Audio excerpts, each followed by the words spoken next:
Good evening and welcome to the Seacoast Women's Giving Circle Give Celebration.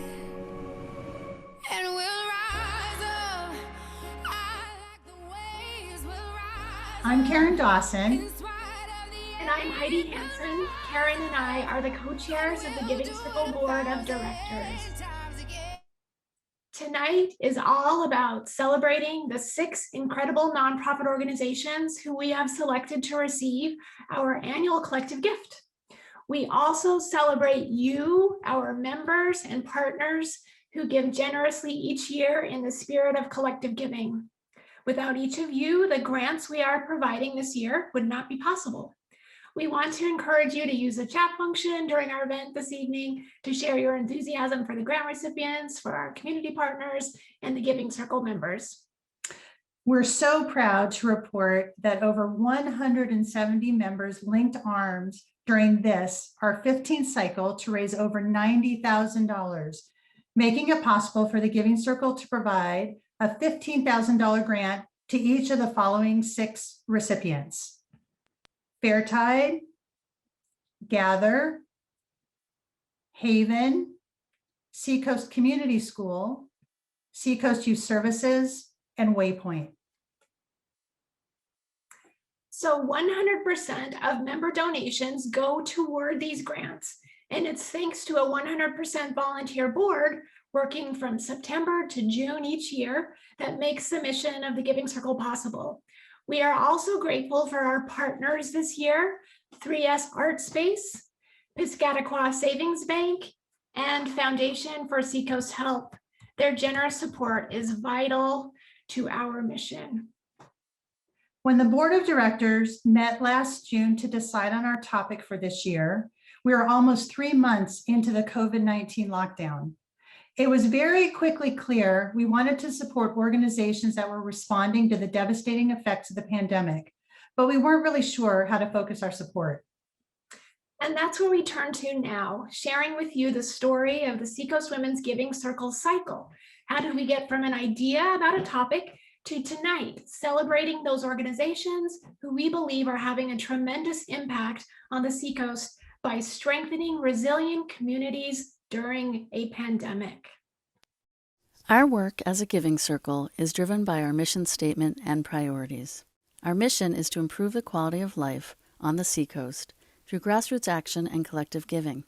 We always keep in mind our Giving Circle's priorities: enhance the quality of life on the Seacoast, serve the socioeconomically underprivileged, address emerging issues, foster independence and promote self-reliance, provide long-term solutions, and invest in the expansion of existing organizations rather than the creation of new ones. As you know, the Giving Circle is built on a 3-pronged model: learn, give, act. The ACT team works throughout the cycle finding volunteer opportunities with local organizations, some of whom are previous Seacoast Women's Giving Circle grant recipients.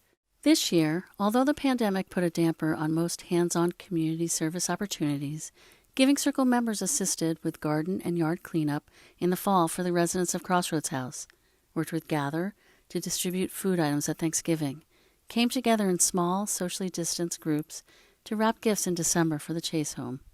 And just last month, in April, our members helped the Surfrider Foundation with a successful beach cleanup in honor of Earth Day.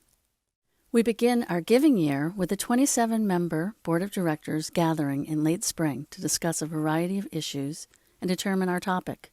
We look for guidance from the New Hampshire Charitable Foundation, who always has a finger on the pulse of New Hampshire nonprofit funding. Their recommendations, along with suggestions from our board members, creates a thoughtful, expansive discussion that ends with a vote on a broad topic area.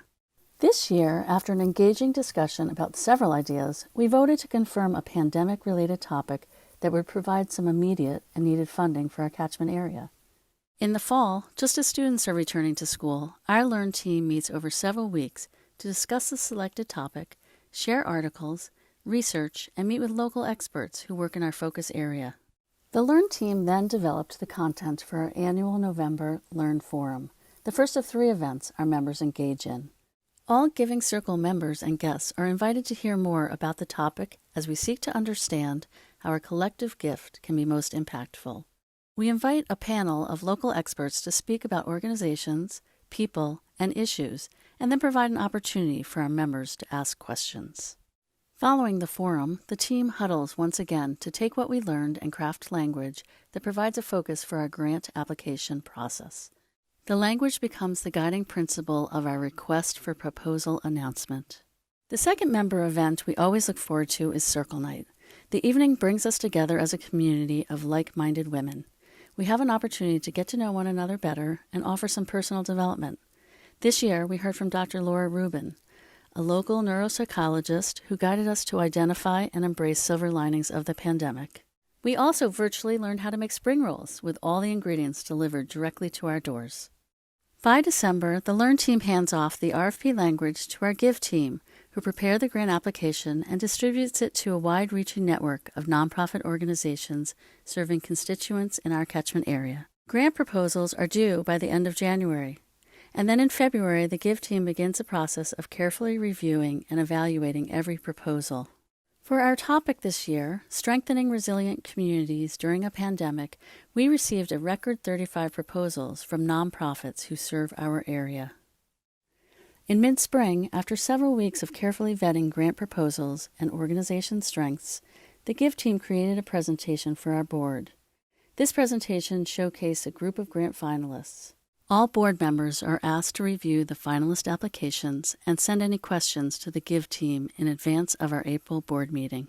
At this meeting in April, following careful consideration and discussion, board members voted on which organizations will receive the annual Giving Circle collective gift. And that brings us to today, our third member event, our Give event. We gather with our membership to close out our cycle and celebrate in honor of our grant recipients.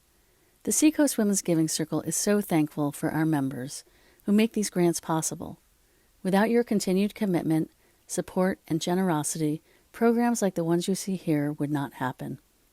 We are grateful for your desire to join with other women to improve the quality of life on the Seacoast through grassroots action and collective giving. That is what makes us the Seacoast Women's Giving Circle. Since this evening is dedicated to celebrating the grant recipients for this year's cycle of collective giving, we now turn our focus to these 6 exceptional organizations. We would be remiss if we didn't point out the obvious in advance of your viewing these brief conversations. Heidi and I, as you can see, are together without masks. You will also notice as you watch the videos that the grant recipients and the interviewer are talking without masks. We assure you, everyone in these clips and all the supporting staff present have been fully vaccinated.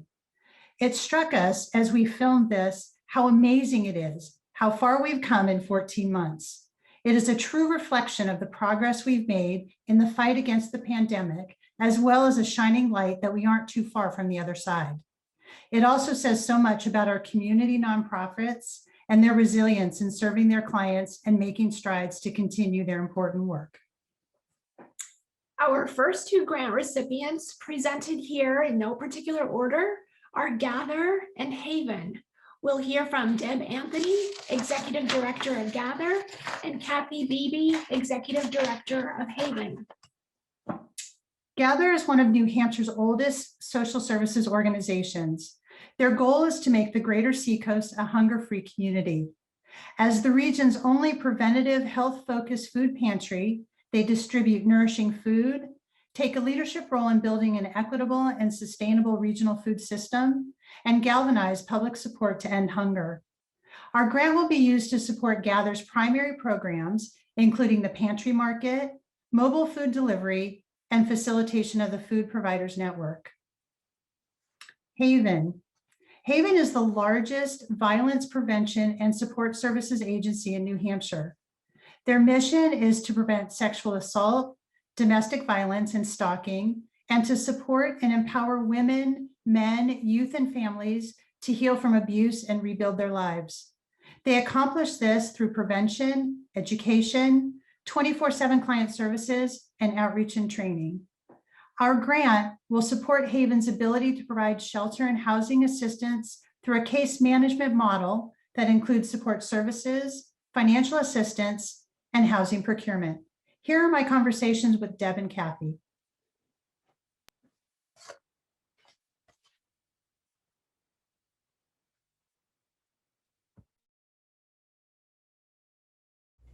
Hi, Deb. Thanks so much for inviting us in to gather today to talk with you a little bit about how your client organization's been impacted by the pandemic and what you've done to pivot. And then maybe if there's a story you might be able to share or two about some of the clients that have benefited from the work that you've done over the past year through the pandemic. Sure.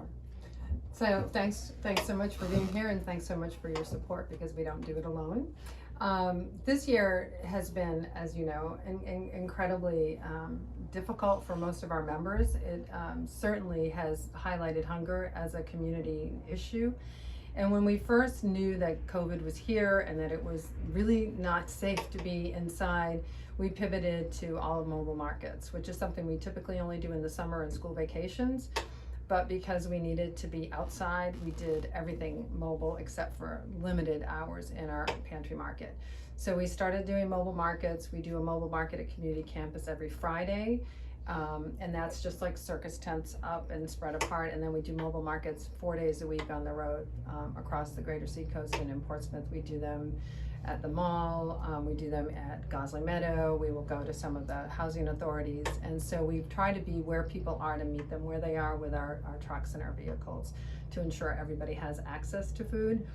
Mobile markets contain all the stuff that we do in the market: eggs, milk, meats, fresh vegetables and fruits. As people probably know, we're committed to healthy foods and not to giving out canned goods less than we do fresh foods. So it's really compounded the work that we do.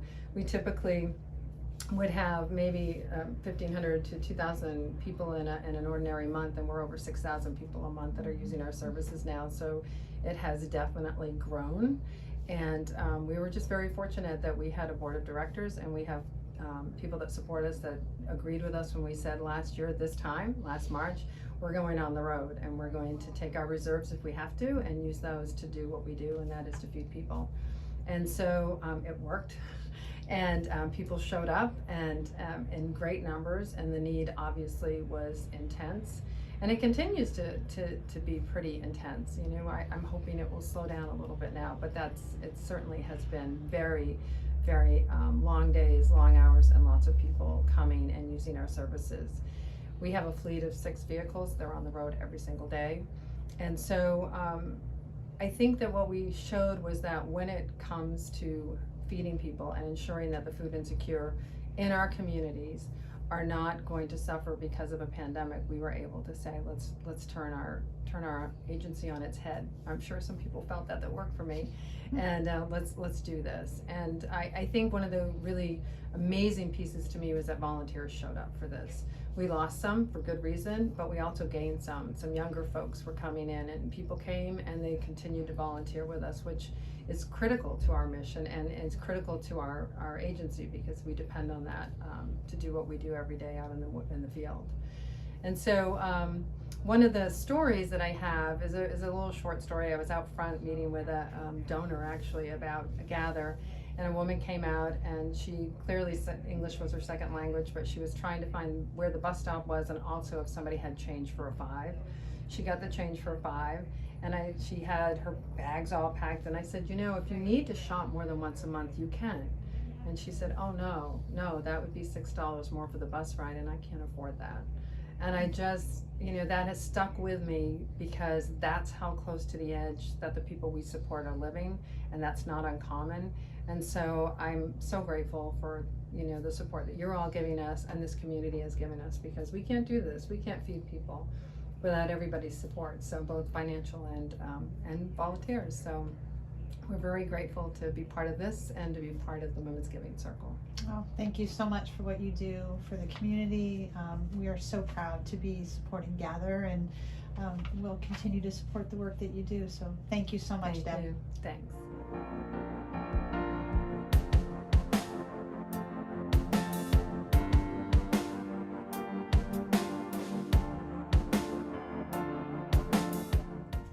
Hi, Kathy. Thank you so much for having us join you here at the Haven offices. We're very excited to hear your story. Could you tell us how the organization has been impacted during the pandemic and what you've done to pivot in the challenging times? Sure. Actually, since the start of the pandemic, it's been really difficult for survivors of domestic and sexual violence. What we saw from the very beginning was hearing from current clients about how their increased isolation at home was really making it so that they were further unsafe and their abuse was escalating. You know, where sometimes they may have had some respite to leave or have the abuser leave and reach out and get help, we found that they couldn't, and that it was really difficult. So we had to get creative, and we had to come up with ways that we could be available to all survivors during that time of difficulty and increased isolation. One of the things that we did was we immediately implemented a chat feature, because that allowed folks to be sitting at their computer and looking like they were working with the abuser right maybe in the right same room, and be able to reach out and get support. It's not an ideal way to get support, and oftentimes we would talk to folks and say, could you get to a phone and be able to talk to us, versus typing back and forth, and many times they just couldn't, and so that really was their lifeline to getting some help and some support. The other thing that we saw was that there were more people that needed our emergency shelter, and with our shelter being so small and communal living, we had to get creative and figure out an alternative shelter model. So we worked with the hospitality industry and did an alternative emergency shelter model through hotels, where we could put people there who are fleeing abuse and try to provide wraparound services and help them out and get that additional safety and support. But our shelter is more than just a roof over people's heads. So in terms of getting creative to be able to provide that support and the ongoing camaraderie of being with other survivors, that's really what our shelter is all about, is helping people get to safety and self-sufficiency through support of the staff and the other folks that are living in the shelter as well. And is there a story that you can share with us of one of the clients who was assisted through some of your pivoting this year? Sure, you know, that shelter model alternative really wasn't the best, and one of the things we did last year was we got flowers for everybody who were moms staying in either our shelter or the hotels. And one of the women that was staying in the shelter, who was pregnant, we were able to provide her with those flowers, and she actually said, do you mean that there's other people that are going through this as well? Because in that model, she wasn't aware of the other folks that were utilizing our shelter services. But then once we were able to modify our current shelter and have families coming back in there, she moved into our shelter and had her baby and has been living in our shelter. And now through our housing program, where we link people up who are no longer in imminent danger to safe permanent housing, she will be moving into her new home with her baby. And it's just, I mean, it shows you kind of how difficult it's been for survivors, but it also presents that hope that's available for folks to be free and safe from abuse. Kathy, thank you so much, and thank Haven for all the work you do for our community. The Giving Circle is so happy to support your efforts, and we really appreciate what you do. Well, and we appreciate the community's support and the Seacoast Women's Giving Circle, because we couldn't do what we do without that support. So thank you for all you do in keeping people safe and free. Thanks.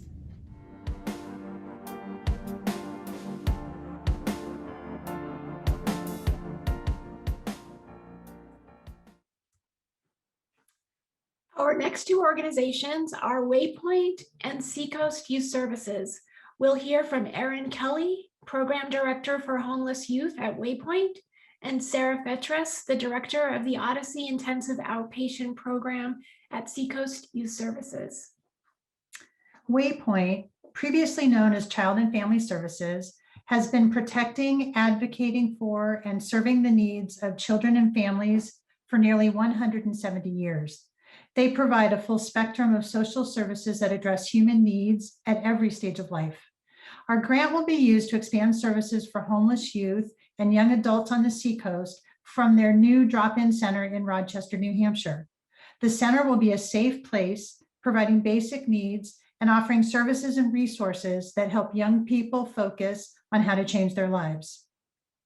Seacoast Youth Services seeks to ensure that Seacoast youth and their families, particularly those most at risk, can access best practice mental health services, including prevention, intervention, and treatment programs.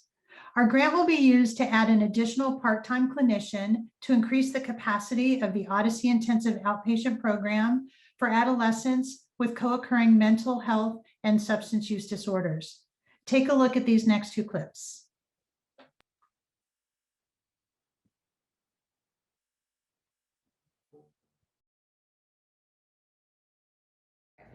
Hi, Erin. Thank you so much for welcoming us to your offices here in Manchester today.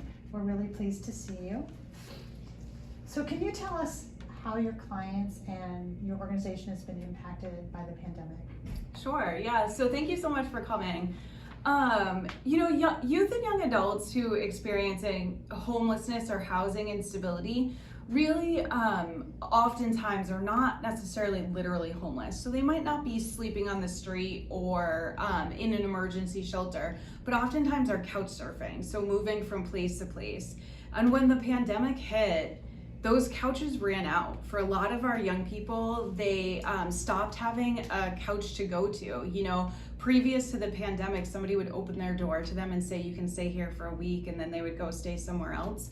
But when the pandemic hit, people were afraid to be able to do that. And so a lot of our young people did become literally homeless. So youth that were couch surfing prior to the pandemic were then literally homeless on the street, in tents, in vehicles, and trying to access the adult homeless services system for emergency shelter. So can you tell us a little bit about what you did to pivot with this challenge that was facing you? Yeah, so there's a couple of major things that we were able to do during the pandemic.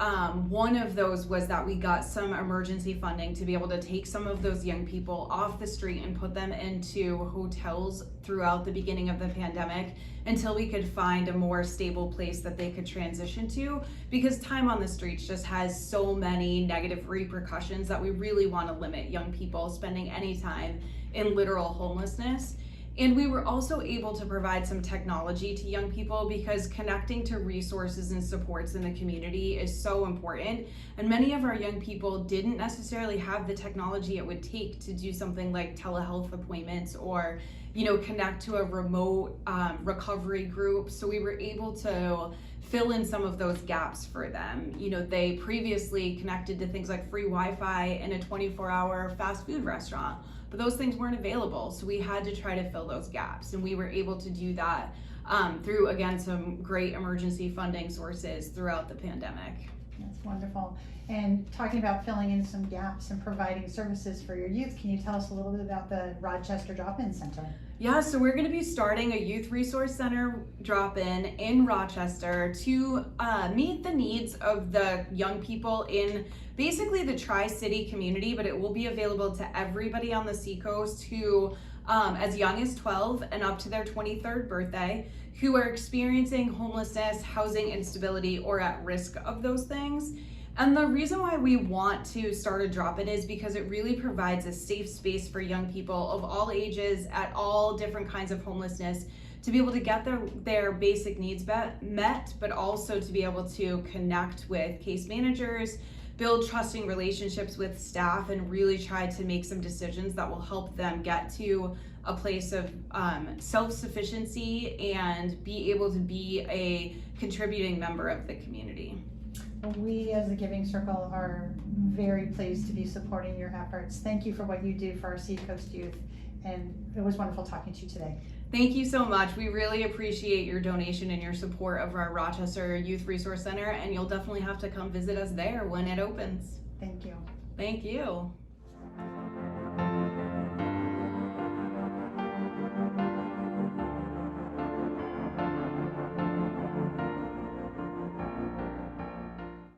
Hi, Sarah. So nice to see you. So nice to meet you. We're so pleased to be here at Seacoast Youth Services.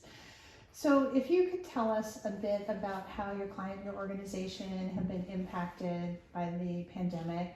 We'd also love to hear about the Odyssey Intensive Program. And then if you could share a story of a client that you worked with that has benefited from your services. Sure, thanks for coming. So like many people, our clients have been greatly impacted by the pandemic. We work with at-risk youth, mostly adolescents and a bit younger, and we've seen a big rise in symptoms of depression and anxiety, as well as substance use to medicate those things. So it's been difficult. We've also seen, some challenges with access to treatment or willingness to get to treatment, as a lot of the symptoms also present as isolating. So a lot of the kids are just really kind of cut off, and kind of not giving up, but feeling very sort of defeated, I think, as far as how the pandemic has affected them. And can you give us a little bit more information on the Odyssey Intensive Program? Yes, so that is our IOP, Intensive Outpatient Program, and the program is for adolescents with co-occurring substance use and mental health disorders. So that can mean a variety of things. We see adolescents with all levels of those things. A lot of parents sort of wonder, how much substance use does my child have to have? And the answer is, is that they go hand in hand. So, someone that has, whether they identify with addiction or experimentation with substance use, oftentimes with adolescents, it's a symptom of something greater. So depression, anxiety. We see the kids here 4 times a week for 3 hours a day, and we were doing that remotely, which was challenging. But I was really proud of how well they were able to kind of still put in the effort and connect with one another, even on Zoom. And we also really value just building that connection, not only with one another in the program, but we do an adventure-based piece of our program. So we get out, we get the kids moving, we take them on experiences, we take them hiking, and just to really, now more than ever with the pandemic, having really disconnected people, addiction and depression and anxiety are also things that sort of like by definition disconnect us from things that maybe we once loved or could enjoy. So we kind of doubled down with the pandemic, disconnecting people even more, and we're working really hard to give opportunities for the youth to connect here with one another on Zoom, and and through the adventure-based piece as well. And I'm sure that you've been taking care of a lot of people over the last year, and certainly much longer than that. Can you share a story of one client or a family that you've worked with that you've been able to assist through this time? Yeah, someone that comes to mind recently was a youth we had who was removed from his home due to some choices and things that happened, and I got a call that in order for him to be reunited with his father in his home, we needed to basically get him into this program right away. So he had been placed at a residential facility, and we hustled and got an intake for him. But not only did we need to do that, but also he needed structure and he needed something to do during the day to keep him safe. So we can provide the IOP, which is 3 hours a day, 4 times a week, but we knew we needed to give him more. And I think we were all really worried about this kid and, what might happen if he didn't have the supervision or the structure. And he really was motivated and really wanted the help, which is incredible for an adolescent to ask for help. It can be kind of rare sometimes. So I went to Vic, our executive director, and said, we need to get him a desk set up downstairs. We need to get him an environment that feels safe, and we'll pull all of our strings to get him set up with community service and staff this so that he can go home.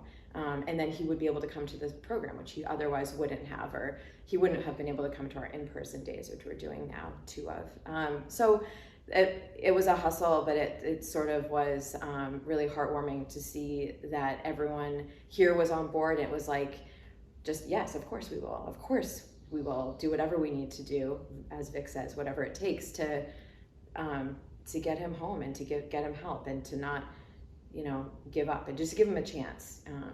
So it was unique. It's not typically it's not usually how things go, but he came and he's coming actually now. So that's phenomenal. Well, thank you so much for what Seacoast Youth Services does for adolescents, for youth, for their family. And the Seacoast Women's Giving Circle is really, really proud to be able to support your work. Thank you. Thank you.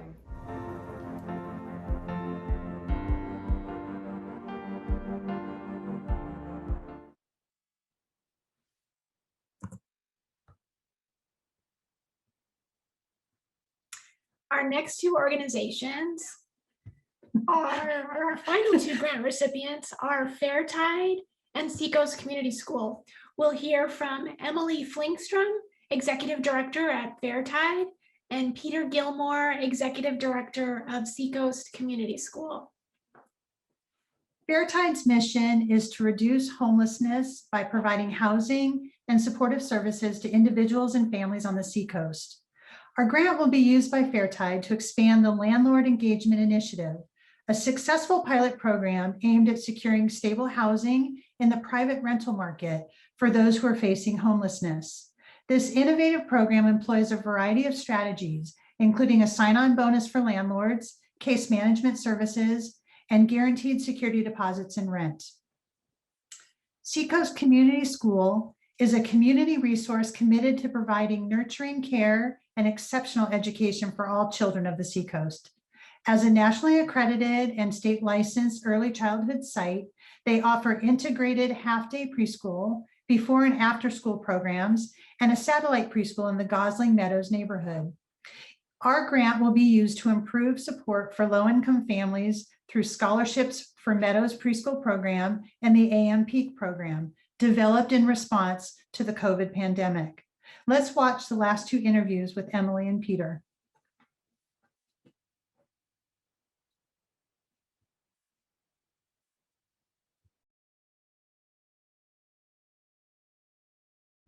Hi, Emily. So nice to be here. Thank you so much for inviting us into your beautiful store. We would like to hear how your clients and your organization have been impacted by the pandemic. Sure. Well, first of all, thank you so much for the grant, the support in general, and for giving me an opportunity to share about our program. So when COVID hit, we at Fairtide, our traditional funding streams were cut off. Several of them were. Our thrift store, which we're sitting in right now, we had to close our doors for several months. We had to cancel our annual fundraising spring dinner. And at the same time, we were experiencing an increase in need for our services as people were losing their jobs and becoming more at risk of becoming homeless. So it was a really tough time. However, the community really stepped up to fill in those gaps and to support Fairtide and the work that we're doing. So we were actually able to establish a COVID relief fund, and we raised upwards of $50,000 to help support individuals and families who are at risk of losing their housing due to their inability to pay bills. So we've been able to really step up to those needs and help keep people in their homes. Oh, that's wonderful. So talking about that, keeping people in their homes, we'd really like to hear about the Landlord Engagement Initiative that our grant will be supporting. Yep. Yeah, so our Landlord Engagement Initiative, the premise of that is to entice landlords to work with us. We realize that with the extreme lack of affordable housing that we have here in our region, we needed to think outside the box on how we can help move folks out of homelessness and into safe and affordable and stable homes. So we started thinking about ways that we could open up units that already exist in the rental market to the people that we work with. And we needed to offer landlords a little something extra to get them to the table and to really work with us in this manner. And so we launched this program for that reason, and it's been quite successful. I think especially with the pandemic, it's been incredibly important to have that tool in our toolbox in order to really get folks into safe housing. And we've actually seen an increased interest in landlords since the pandemic hit. I think a lot of people are looking for ways to give back, and landlords are in a really unique position to do so with this resource that they have. And so our Landlord Engagement Initiative has taken off a little bit since the pandemic hit. We focus mostly on working with our emergency shelter partners, and they've been hit quite hard through the pandemic. They've had to find ways to move some of their clients to alternative housing situations so that they can create more space in their facilities. And we were in a really unique position to be able to help them with that through this landlord program. And can you share a story of someone that has been assisted through your program? Yes, yeah, absolutely. One that always comes to mind for me and really left an impact for me is, so we had a landlord reach out and let us know he had a unit coming available. we in turn contacted our shelter partners and learned about a young woman who had been staying at the facility for a couple of months. She had lost her job and in turn lost her housing, and was in need of a permanent place. She was about 6 months pregnant at the time with her first child, and she was going at it alone. And on top of all of that, she had just found out that her baby was going to be born with multiple heart defects, which would require surgeries after the child was born and throughout their lifetime. So we knew that we needed to immediately get her out of the shelter facility and into safe and affordable housing. And we were able to do that in pretty short order. So we were able to help her move in, create a nursery for her child, and really create a safe haven for them to come back to after the baby was born. And so we moved her in and we helped her with transportation to and from Boston for the prenatal visits. And before we knew it, the baby was born, strong enough to undergo the first couple of surgeries, and they were able to come home and recover in their own space. And I don't know what their outcome would have been if we were not able to move them into housing, but I can't imagine that it would have been very bright. What a wonderful story. Yes. Thank you so much for sharing that, and thank you for doing what you're doing for our community. We really appreciate it. Well, thank you for supporting us in it.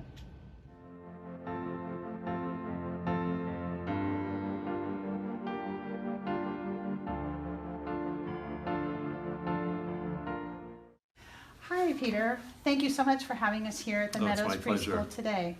So what we'd like to hear about, if you could tell us how the organization and your clients have been impacted by the pandemic and how you face some of those challenges. Yeah, so obviously we were one of the organizations that the governor chose to shut down at the very beginning, and we had entered entirely new territory at that point. I had been involved in a lot of schools in my day, but we had never had that situation.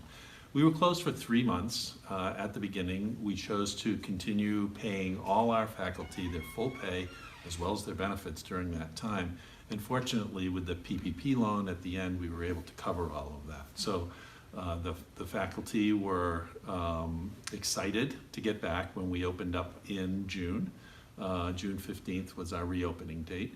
And we started up our summer program pretty much on time. We opened up with a lot of restrictions in place, so the classes were half size, and the teachers were masked at that point and still are to this day. So we've made a lot of adjustments to what we do, but our whole goal is really to supply services to children, and we wanted to make sure that our school was there for them.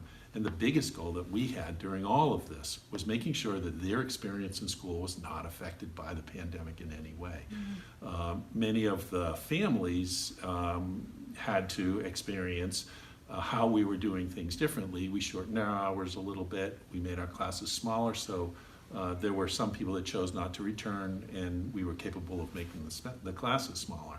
But on the whole, the experience for the children was really our main focus. And we were significantly affected and have been to this day financially. We currently still run at a loss a year later, which is pretty significant for us. So we do we do a lot of grant writing, and fortunately people have been extremely helpful to us over the past year, and in no small part your organization. Oh, thank you. So Peter, could you share a story of resilience that you've experienced through this last pandemic? Yeah, sure. We are here at the Meadows, which is Meadows Preschool, which is located right in the center of the Gosling Meadows neighborhood. And it's a satellite of our regular program. So they get all the good things that happen here that are the same things that are happening in our main program. Their outreach to the community is really a remarkable part of our COVID story. And the way that the whole school has become a real part of Gosling Meadows. And the individual peoples here, who obviously have been experiencing COVID in their own way, have really been thankful that the school has been reaching out to them on a pretty regular basis. The kids walk through the neighborhood, they do things like bring them Valentine's, invite them to the St. Patrick's Day breakfast, and those types of things, and the people are really thankful. It's not just the families who send their kids here either. And by the way, the scholarships that will come from the grant that you folks are giving us will be absolutely essential to not only the children who get the great education, but also the parents who are capable of continuing their careers. And really, that liberty of being able to continue what they're doing, attend job training programs, continue with their work, that's really liberating to them. So that it's a benefit not only for the children, but also for the adults too. Well, thank you so much for what you do for Seacoast families, and the Seacoast Women's Giving Circle is very proud and very happy that we were able to support your efforts in supporting your families. Well, thank you so much from all of us here at the school.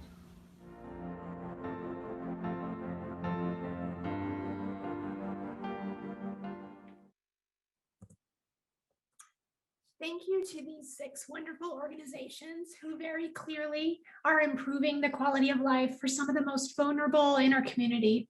So many challenges emerged this year due to the pandemic, and each of these organizations rose to the occasion by ensuring that critical services were provided with grace and ingenuity. Thank you also to our events team for working with our grant recipients to create the inspiring, compelling content we shared with all of you tonight. Special thanks to Mary Omberg and Kathleen McLeod, our narrator Sue Spalding for sharing the story of the Seacoast Women's Giving Circle cycle, and our master technical wizard Kylie Shields. Thank you again to our community partners, 3S Art Space, Piscataqua Savings Bank, and Foundation for Seacoast Health. And a final thank you to all of you, our members, for making this evening possible with your generous donations throughout this year's cycle of collective giving. To you all for joining us, thank you. Have a good evening, everyone. And we would like to say cheers. Cheers. Thank you, Thank everyone. you. Good night. Good night.